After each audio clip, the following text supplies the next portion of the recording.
so how this all started is I went to a different comic shop and they knew that I love Elvira. They saw in the videos. They said, hey, if you like Elvira, why don't you check out this book? So I did, and I listened to it, and I brought it home, and man, did I get a shock of a lifetime. So this episode, we're going to talk about this comic because it is something that is actually interesting. Good or bad, let's begin.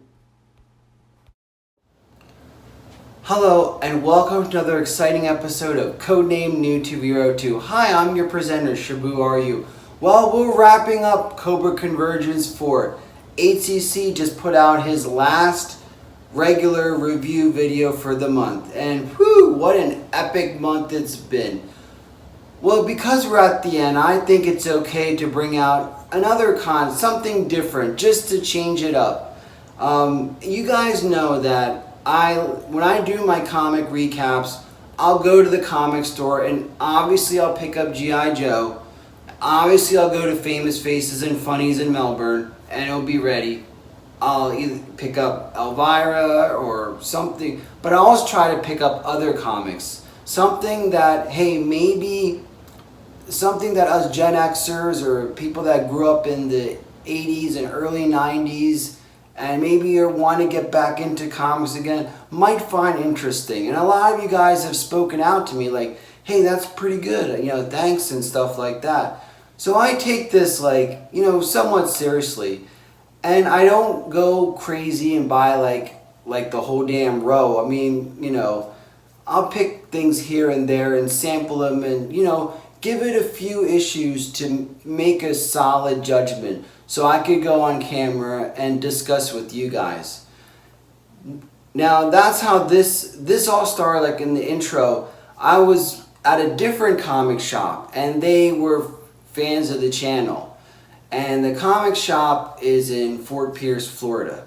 So I don't really go there, but sometimes when I'm driving down to Boca, I'll stop in just to check out because he also has a lot of toys and stuff. But anyway, he suggested that, hey, if you're a fan of Elvira, you'll like this book too. So, I listened to all my comic shop guys. Boy, was this dude wrong. This is nothing like Elvira. And that's all respect to David Avalone and what he's doing in Elvira and what Jim Balent is doing for this. They're completely different. Where David, that is Elvira and you have to get the joke and it's funny and whatever. This one is a lot darker and more a serious tone. But some people could find it fun.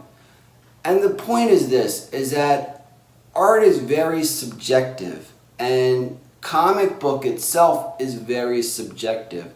So what I'm saying, you might not agree with, and that is okay. For example, Comic Tropes did a review on Tarot, Witch of the Black Rose. And I agreed with a lot of things he said, but again, I wanted to make a judgment of myself. And I come to appreciate it. And I think it's what it is. When you go to Europe and you see all of the artwork there, if it's in that kind of line. And then in India, they have statues of Kama Sutra and stuff. I mean, it's art, So there's a line of what is called, quote unquote, pornographic and what is art. So I look at this as art. Because I don't think that is, porn, what's a porn person? I don't know. But anyway, it's not like that. So that's why I'm bringing it to you guys, because it's not, you can't find this comic. It's very difficult to find. And the place in Fort Pierce is the only place in our area that carries it. Famous Faces, you have to order it from my understanding, and then they'll have it ready for you. But it's something that they don't display because of the image of, Jim is famous for how his Catwoman, Catwoman one in the 90s. I mean, his artwork is amazing in my opinion. I think he draws, a glorified version of the female form that, is, I don't know if it's realistic or what have you, but whatever it is, it's art. So that's why we're discussing this. Basically, the storyline is this. There are two girls, and one is Tarot, and then her sister, who is more the darker, is Raven Hex. And so they both are witches. They were brought up in a witch household. They deal with the supernatural, but they're humans, so they interact on both planes. And most of their mythos is from Anglo-Saxon, Norwegian type of, European type of mythos. It's obvious. You could tell I am more from the India and that part of the world, Asia part of the world. So a lot of this stuff to me, I find, I don't know a damn lick of what witchcraft is. I don't know any of that stuff. But it's entertainment, I guess. Some people believe it as a religion. And I'm respectful to everybody, and their freedom to practice whatever it is, as long as you're not infringing on another person's life or way of life. So that's what our country was founded for, so there's a freedom of religion. I'm not going to dive into that, obviously. It's just not my bag of tea. But, I look at Lord of the Rings, so that I wanted to get all that out there before we look into. I'm gonna pull out some to show, because his artwork is pretty graphic. And again, what I give credit Jim and his partner Holly for is they have their own publishing company called Broadsword Comics. So they're making this, producing it, shipping it, everything. And you have to give the utmost in respect to that. They don't have to listen to what some editor in Marvel or DC says. They have achieved the American dream and following their heart's content. What you see in their books is 110% them. And you have to tip your cap to that. That's pretty damn good. That they could make a livelihood. They're paying their bills. To me, that's the whole shebang. Whether you like this book or not, you have to give credit to that. So, Jim, all the power to you, buddy. I think that's amazing.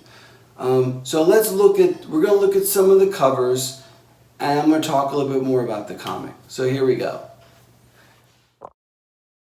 Again, you have to give credit to Jim. He always has variants, and he does everything. The cover, the contents within the book, it's all his artwork. Every now and then there'll be a photographic cover, but it's mostly him. So, again, he's doing double duty. Those are double D's, I think. The other thing I wanted to point out is if you just focused on the girls and the TNA, you're missing out on how wonderfully he draws the villains and monsters. The detail that he puts in is absolutely amazing. So he combines those lore into these comics. I think that's where the art comes in. This guy, look at him. That is amazing. And this right here, these skulls coming out. It is a horror show. And, of course, the girls. So, the funny thing is, this book is either half of it is on one sister, the other half is on the other sister, or sometimes they team up together. So, depending on what issue. Again, I've only read 4 issues, so that's basically what I'm basing on. So, again, beside my normal looking at G.I. Joe and all the other normal comics, I do like to sample different things just to see what's out there. And, we looked at this together. Is this something that might be interesting to you? It may not be. it's one of those books that is not very well known. It kind of has a target audience, a select audience that may be you. They may not be you at the same time. But one thing is, you have to give him credit for him. This is his vision and he's putting it out there. Good or bad, that's it. And, you know, his artwork, the monsters I love. And, you know, I do like Tarot, and I do like the other girl, Ravenvex. I think they're interesting characters because one is like a do-gooder, and then the other one is kind of like, she's kind of like on the gray side. She's not bad, she's not evil, but she's on the dark side a little bit. I like her character the best because she's not evil, she's not bad, you know, but she has her own agenda in any of this. So out of the two sisters, I find her the most interesting, and that's why I think this book is interesting and worth discussing. So you make a decision, and maybe you want to sample this book. It's entirely up to you. Well, this is Shabu Are You signing off. Have a good one.